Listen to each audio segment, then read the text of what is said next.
Qu'est-ce que ça a changé pour vous, ces 2 médailles que vous portez autour du cou?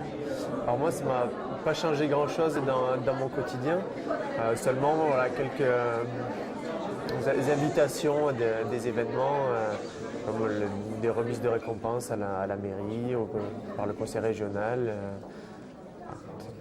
Des moments agréables comme ça. Plus de notoriété? Un petit peu plus. C'est vrai que ça permet. Alors, l'escrime, c'est pas un sport qui est souvent mis en avant. L'escrime en e-sport encore moins. Et voilà, c'est l'occasion d'être un peu plus. On parle un petit peu plus d'escrime. On a vu au moment notamment de votre médaille individuelle la grande joie que ça a été pour vous d'avoir cette médaille de bronze. Est-ce que quelques mois plus tard, l'émotion est toujours aussi forte, aussi palpable?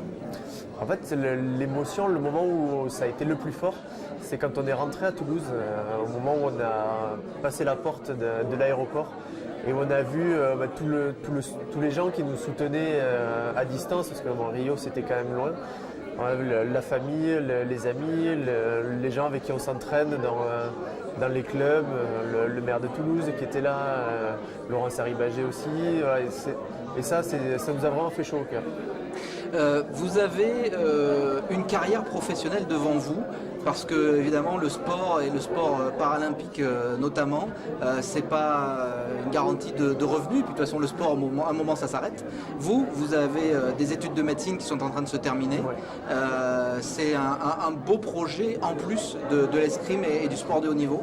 Oui, tout à fait, parce que c'est vrai que l'escrime, on est un sport amateur, l'escrime en e-sport encore plus, et du coup c'est important d'avoir ce double projet professionnel et sportif.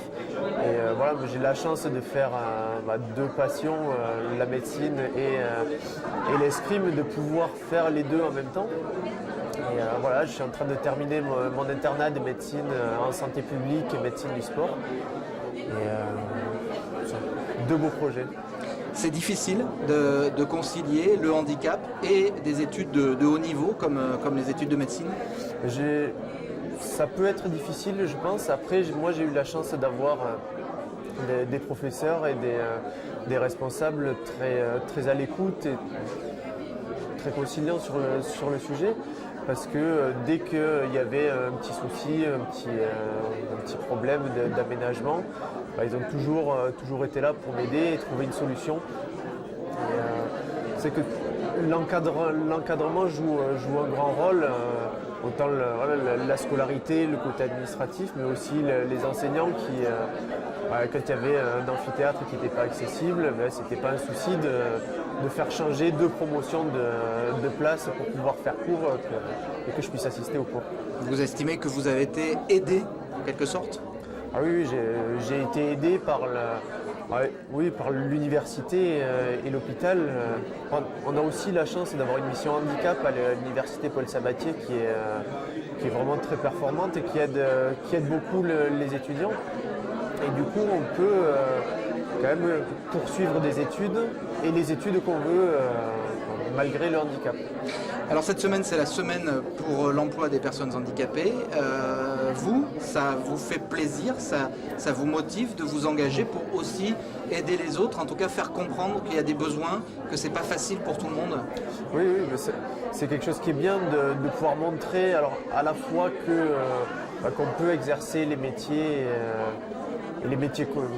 que l'on a envie d'exercer malgré le handicap, mais aussi pouvoir venir et dire là il y a un petit souci pour pouvoir s'égarer, ou là il y a un petit souci pour entrer dans telle salle, voilà, ça permet d'avoir les deux côtés, mais je préfère plutôt retenir l'image positive de vraiment de dire regardez, on veut être médecin, on peut être médecin, on veut être journaliste, on peut très bien être journaliste, avoir un handicap, on peut exercer le métier que l'on a envie de faire. Est-ce que pour cette cause-là, vous êtes militant, ou est-ce que simplement vous apportez maintenant votre nouvelle notoriété à cette cause? Non, je ne suis pas forcément militant, mais après, si je peux aider à cette cause, c'est vraiment avec plaisir que je le fais. Allez, on termine sur une petite note sportive. Après les Jeux, vous étiez un peu blessé, vous en êtes où? Est-ce que vous avez repris l'entraînement, les compétitions? Oui, j'ai repris, j'ai réussi à soigner à peu près mon dos, là ça va mieux. Et on a repris, on était ce week-end là, à Pise pour la reprise du circuit de Coupe du Monde. Et voilà, qui s'est bien passé, j'ai ramené une médaille de bronze au sabre. Et on a des championnats du monde dès cet été, donc voilà, l'entraînement a repris, pas aussi dur qu'avant les Jeux, mais petit à petit on est en train de se remettre en route. Eh bien, on vous souhaite bonne chance pour la suite. Merci. Merci.